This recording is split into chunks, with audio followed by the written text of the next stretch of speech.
Hey everybody, welcome back to the Spinner Rack. I'm here, Mods, with my boy Cal. Cal, say what's up, baby. Ready to rock. Hey, today we're talking about who were the guilty Jedi who allowed Anakin to turn to the dark side. You know, this without a doubt, this is one of the most pressing questions out there. And I gotta say, there are some guilty fingers in all this. You know, some people will say, no, it can't be. But let's say like this, him becoming Darth Vader was not a straight thing. There were many things that happened and many things that were allowed to happen. And being the fact that he was groomed by some of the best Jedis ever and also had close connections with the High Council of the Jedis, there's clearly some responsibility here. So I'm just laying down some of the facts here, and my boy Cal, once again, is going to back me up on some of this too. If you like what you hear, please comment, give us a thumbs up. You know, we just want to hear from you. But hey, starting it off, Cal, what's your take on this fact, that the very fact that Anakin became Darth Vader, isn't it a direct correlation that the Jedi Council, Obi-Wan, Ki-Jin, well, probably not him because he died, were some of the factors that allowed him to become Darth Vader? Please enlighten us with what you have to say. Well, we can take Qui-Gon out of that, since Anakin at the time is still a boy. So it would take time and through training to see that, okay, there's something a little bit off about him. But this was a willing compliance on the part of, you can't, when you say the Jedi Council, you have to remember the Yoda, Obi-Wan, Mace Windu, they're part of the Jedi Council. Call them out, baby. Call them out. You calling it out. That's right. Yoda, Mace Windu, the dude with the big thing in his head, all of them. Call them all out. Yeah, but it's pretty much every person who was a Jedi who interacted with it. That's pretty much where you're at. It's all of them.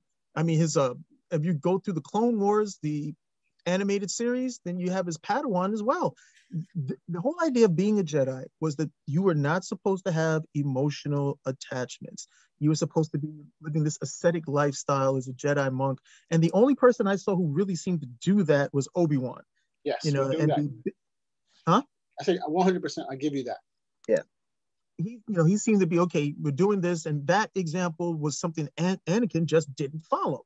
It's tougher with the films because we only get to see some of his stuff. He's still a Padawan at the time, so you might want to give him a little grace for some of the things that he's doing. He's still growing into it. But by the time we get to Revenge of the Sith, this guy's a full Jedi. Full Jedi, if not yet a Jedi Master. But if you go with the Clone Wars, the Clone Wars animated series, what Anakin would do is Anakin would pretty much break all the rules all the time, and nobody ever checks him on it. No one. Not Obi-Wan, not Yoda, not Mace Windu. And I have to believe that this was overlooked because Anakin always yielded the results they were looking for. He would come in and these guys would just shrug. Even Ahsoka Tano at one point just says in the episode, "That's my master," meaning that's just him. Everybody was like, okay, that's just him. And Yoda himself said, I don't understand what's going on. Why it is that these new Jedi seem to all be so, they seem to have such trouble when it comes with the Force and being a Jedi. And I'm like, yeah, what about this dude? What about this dude right here, Anakin? Something's up. Mace Windu looked at him like, yeah, I think something's wrong with this dude. This guy looks a little funny, but even he didn't follow up on it. And then it becomes like, how much more of an, everybody else is rocking around in the Jedi robes, the beige and brown. Anakin's running around in black. Nobody stop and say, hey, why is this guy dressed in black? I'm with you 100% there, bro. And when you brought that to my attention before, I was like, you know what? Shucks, he's kind of right. I thought he was just trying to be cool, but you're 100% right about that. Very unusual for the group. And I think it's, I always had problems with the very first, with the first of the prequels, the very saying that, they found this kid, he had like midi-chlorians off the charts, and yet he was too old at was it 7 years old or something like that to join the Jedi Order? And I'm like, whoa, how young do you have to start these guys to make sure you mold them in a certain way? Basically out the womb or something like that. And I thought that was a little bit too much. Especially when you have people like, you had other Jedis who turned out to be pretty good, over the years. But it's the guy from Rebels.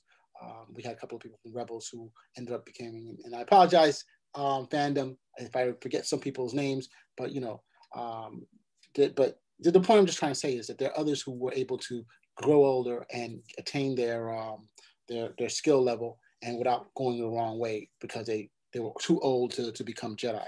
And I think that was necessarily a wrong thing, especially in the movies. And I hope that someday they will go back and fix it. But now I guess they've been able to retcon a lot of stuff. So probably it won't make much of a big difference going forward. But the Jedi Order is a monastic order, right? And basically you take these vows, and you take these vows for life once you join them. And you're not allowed to do quite a few things. Your life is very structured and strict, and you're supposed to take these vows in order to prevent you from, staying the safe course. I don't know necessarily if it means that you have to be that these particular precepts are what allows you not to go bad. Because we've seen some people have gone bad even after being Jedi, like Dooku, for example, who was the head of the whole Clone War rebellion at one point. But the point of the matter is that, I think a lot of these precepts are what you have with different, like here on Earth, of course, here on Earth, you have monastic orders who have rules, and these are rules that they were put down from before in the past, and they believe that if you follow these particular rules, you will find enlightenment. You may not have the talent that some other people have, but you will find it in the end one. And I think that's what happened here. But getting back to the issue here, I think that we start with him entering in the to me one of my biggest guys who I think is at fault is Obi-Wan. I mean, people are going to disagree. No, not Obi-Wan. But yes, Obi-Wan. Why? Because Obi-Wan was supposed to be his master, and he was supposed to be his apprentice. And Obi-Wan, I'm going to give you this. Obi-Wan is probably one of the Jedis who followed the precepts of the order to the last letter, to the period. But in Anakin, he treated him more like a brother. And if you look at the Clone Wars, you definitely see the relationship is not really master in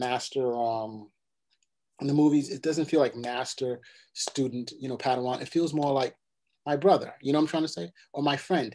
Oh, that's Anakin. How many times did he say that in the Clone Wars? Oh, it's Anakin, because he's just being outside. But you let him, he allowed him to have relations with Amidala. He allowed him to have communications with Palpatine. No one monitored any of this stuff. He had a series of adventures on his own. No one monitored this, and this is what should have been done when he was a child, and definitely also after he became a member of the Jedi Order. And even when when Palpatine wanted to add him to the council, I think there should have been more reason, or probably before then, because it shouldn't have gotten to the point where Palpatine said, "Hey, this is my favorite guy." They shouldn't say, "Why is he always hanging around Palpatine?" Or, "Why are these two always together?" Someone should have said, "Hey, we need to really focus and document this." That's my take on it. What's your take, Pete? Cal? I don't disagree. You don't disagree? No, I don't disagree. I don't know. Anakin is, for me, is just this grand outlier, but a lot of it seems to be, look, we already have the ending of the story. We know that Anakin becomes Darth Vader. Darth Vader goes and hunts down all the Jedi, with the exception of a handful who might go to the outer rim of the galaxy. So we have to have this origin story as to how that happens. And it's a curious origin story, because it really makes a whole bunch of people. It's one. Yoda had already stated that the dark side was clouding. The dark side was clouding their vision. I don't know how the hell the dark side was clouding their vision. I didn't know that they could do that. I didn't know the Jedi's had the power to cloud these type of things, especially since the Chancellor's in the room with you, and nobody seemed to understand. Hey, this is the guy. That's the Phantom Menace. I was saying that in the first episode. I was like, that's him. If you get him now, we don't have to have. No, nobody knows. Okay, nobody's got it. Nobody. Okay, and even him, that might have been something else. He might have been like this incredibly powerful Sith who was able to do these sorts of things. Just incredibly powerful. Okay, give it. You can give that to him. But the other stuff that was going, especially with Anakin, the other stuff that's going on is just, look, at no point does anybody come in. How can I put this? Do you watch the Clone Wars, the animated series, correct? Yes, it did. Definitely did. Do you remember, this is the end of season 5 where Ahsoka Tano ends up leaving the Jedi Order? Mm-hmm. Yeah, she was accused of murder. What happened to her? She was arrested. They expelled her from the Order. And she ends up leaving because she's disillusioned now with the Jedi Order based on how she was treated. Anakin did stuff that was borderline to all of that. Never was he reprimanded once. Once. So it was just like this big anomaly where everybody just had a real blind spot when it comes to him. I could understand Obi-Wan, because both of those cats, I mean, they've known each other from the beginning. He's training him. These guys have ties to each other, like buddies, brothers, father, son type stuff, all these dynamics you have going on between the two of them. And whether he realizes it or not, Anakin is Obi-Wan's only emotional attachment, which he severs when he has that fight with him on Mustafar. But everybody else, you would think that Mace Windu would be like, hey, Anakin, what the hell is going on? If you keep this up, we're going to expel you. Now, if he expelled him and then he turned to the dark side, that I could understand. That makes for some story, because then the Jedi could regret, oh, we could have tried to help this dude. We could have, done this, reach out to him. But this guy was just rocking with every single thing that he was doing against the policies, of being a Jedi, And it's not until he decides, I'm going to go mow down everybody in the temple, that they're like, huh? What? So it flies in the face. It flies in the face of reason. It flies in the face of fictional reason. But it is what it is. I'm with you there.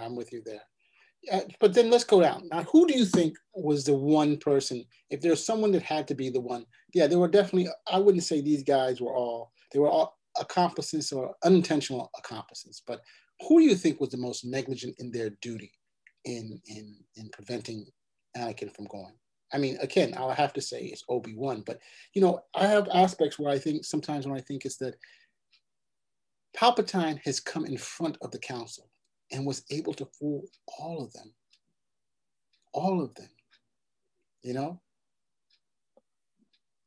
And if can we blame only Obi-Wan if everybody was fooled? You mean in terms of Palpatine? Yeah, Palpatine, yeah. Well, I don't know. Obi-Wan shares some of the responsibility. Obi-Wan gets all of the responsibility as the guy who's training him. Right. Okay? But, I mean, come on. The Jedi Council decided that Anakin was good enough to get a Padawan. So they must have thought this guy was on the right path. He's like, yeah, you're good enough to train people. And, but hey, the fact that you break every single rule that we have, well, that's not a big deal. Not only to train people, but to lead armies. Remember, he was a general, and a successful general at that. Yes. And I think that led to it, that they felt that he might mature into it, that he was still, I guess he's still quite young, even though he's too old to be a Jedi when he starts, but he's still quite young. He's still quite young, I suppose, in terms of overall being a Jedi. But then so is Obi-Wan. Obi-Wan as a Jedi is still like a lot younger than all the other guys on the council. It's just crazy. Anytime you try to apply any sense to it, it's just crazy. It's like everybody's responsible. Everybody's responsible. Everybody was fooled. Nobody understood what the hell was going on. It's just wild at the end of the day. It makes for, I think it makes for a nice back and forth. I don't know if it makes for good discussion in terms of an argument, as if you want to say who's really responsible, but I think the biggest problem is that we already know the outcome. We already have the ending of the story. And so we have to have the beginning and the middle, and the beginning and the middle just don't work, even with the end, even with the outcome. It should have never happened. Somebody should have shut him down. Okay. And I mean, the biggest thing for me is that he had this relationship with the Chancellor that really nobody seemed to know about. And at no point, when he's like, hey, Anakin, if you do this again, you're going to be suspended. We're going to take away your Padawan. Something, nothing at all. Yeah, that's pretty interesting. I agree. I mean, another thing too is that we have to say is that, during the Clone War, there was quite a few battles and tons of Jedis died. I think at the beginning of the whole war, at the beginning of the Clone War, there were like 10,000 Jedi Knights. I don't know if that just includes those in the temple, or those who were like librarians, or were they just the fighters, but there were 10,000 basically. But by the time of the Purge, the numbers should have been dropped considerably, because they were fighting everywhere, all over the galaxy. And I've seen some sources that say it's ridiculously low, but even if Jedi Knights had lost half their numbers, or 2/3 of the numbers, that would have been drastic, a drastic drop in the amount of people they had to fight. And probably that may have been one of the reasons, you know, the Jedi Council was running a war throughout the universe. And, you know, they were losing Jedi. And here was Anakin, who was successful, unconventional, but successful. And so they gave him more of a leeway. And that was also a reason why they did make him a Jedi Knight. They didn't make it, you know, as opposed to not. So, you know, I know we started this off saying, damn the Jedi Council and damn Obi-Wan. But as we continue to go through it, there are some reasons that we could see definitely being tricked by Palpatine. Also, you know, everybody being tricked by Palpatine. Also, the need for Jedi as time started to go on to actually fight during the Clone War. And, you know, he wasn't, I don't know if he was the most, and we're just basically talking about canon. We're not talking about the books. We're just talking about the movies and the Clone Wars. I don't know if he stood out enough relative to some of the other Jedi. There had to be other Jedis with quirks other than him, you know.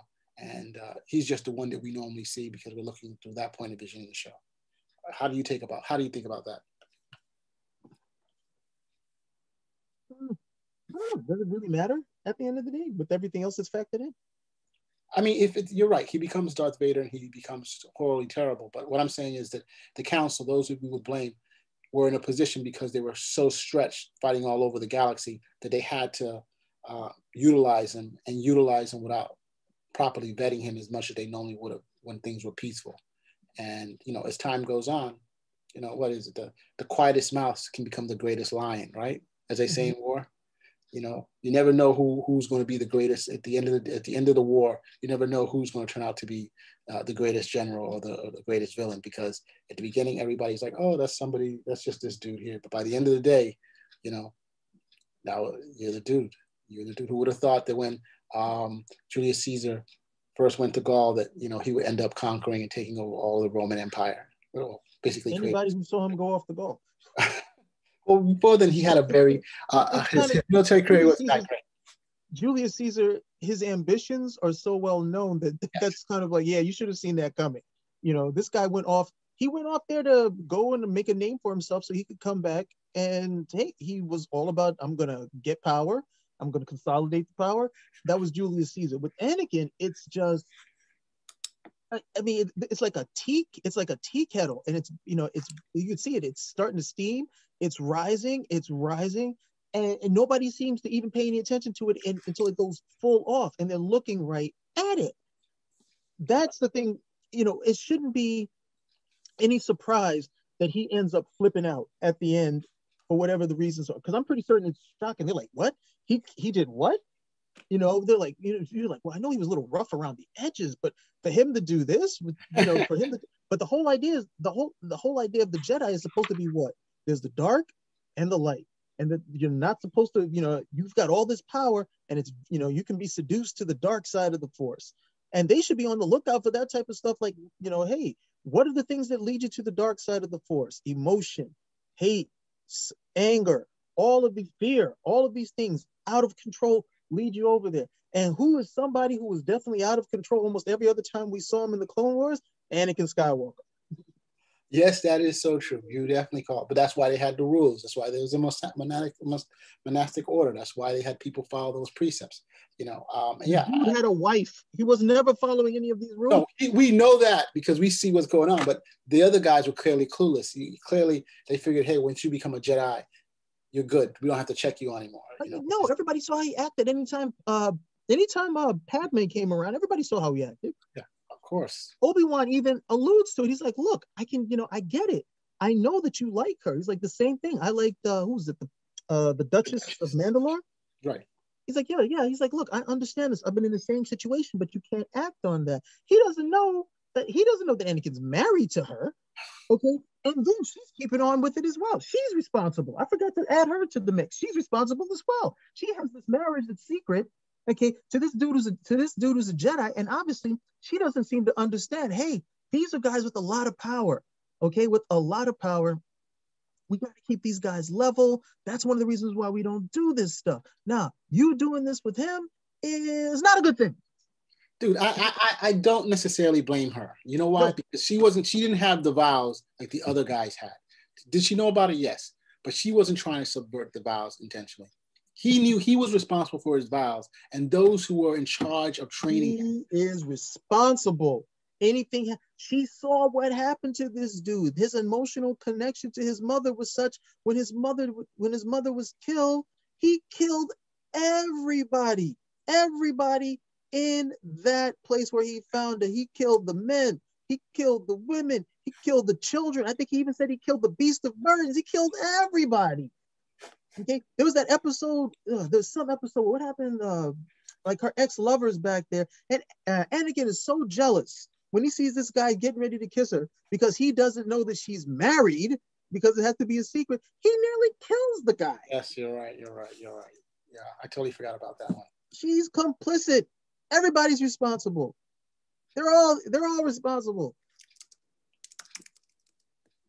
Yeah. All right. So listen, we are definitely in agreement with a lot of stuff. There was definitely a lot of culpability and a lot of this stuff going on. And, they should have done a better job. But overall, Jedi Council is culpable.